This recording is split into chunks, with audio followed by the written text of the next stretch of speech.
Hey there. So we have a chili contest going on at our clubhouse. And I said, what the heck? Might as well. What do I got to lose? So this morning I'm going to show you how to make my chili. Well, there's variations, and you can always variate from the recipe. You don't have to follow it completely.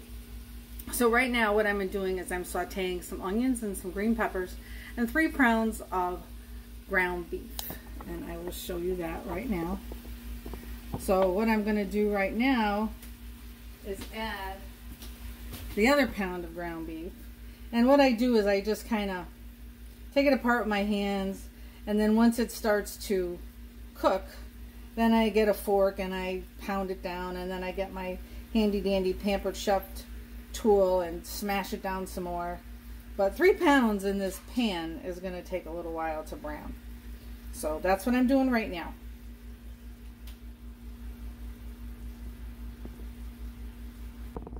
So what I'm doing now is just stirring it up and trying to break some of these big pieces off a little bit. I don't like when the meat is like sandy. You know, it's like so tiny it looks like grains of sand. I don't like that. So I just cup it up a little bit. And then I get my handy dandy Pampered Chef tool here, and I mush it down. Do I think this makes a difference? I don't know.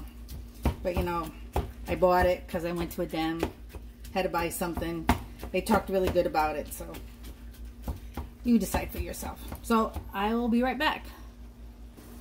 So I guess that little tool kind of did a pretty good job because it put it up pretty good.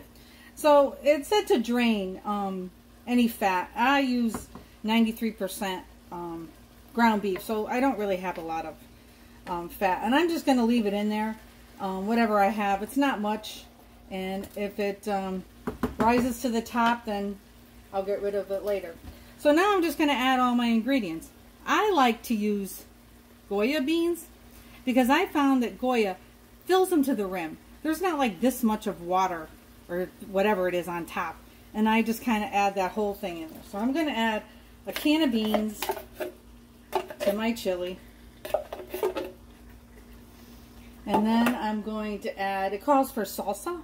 Salsa. So I buy the one in the produce department because I think it's a better one. And I also buy the hot one because you know me, I just like it. My hot is a little bit more hotter than most people's hot. This isn't going to be super hot because I'm making it for a group of people. Then I am going to add some beef broth. And I'm going to save a little of this beef broth because I'm going to rinse out my cans of tomatoes out with that. And then I am going to add my tomatoes. It calls for a can of pureed tomatoes. And it also calls for a can of diced tomatoes. And it's going to call for beef broth and 2 cups of water. So I'm going to add all this. And I'm going to stir it around in my cans. Now normally, if I was making tomato sauce or whatever, I would rinse it out with wine. But seeing that I'm not making tomato sauce, I'm just going to do this. And obviously my pan is a little bit overflowed. I'm going to add my steak sauce seasonings and my Worcestershire sauce. And then I'm going to add all my seasonings.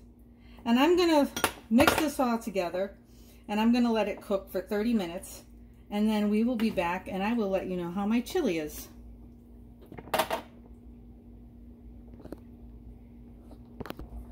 Oh man, this is perking pretty good. We're going to let this simmer for about 30 minutes.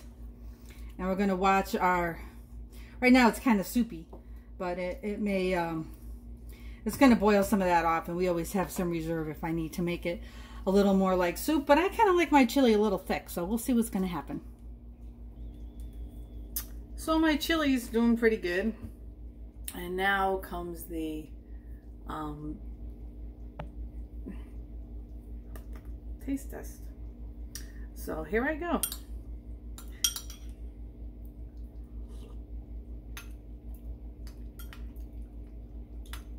It's got a little kick to it. I'm not going to make it super spicy because there's a lot of people that can have spicy. After all, we live in a 55 and older community, and how many people can handle all that hot stuff? So, I think I got a shot here. We'll see what happens. There's 20 of us making chili. Bon appetit.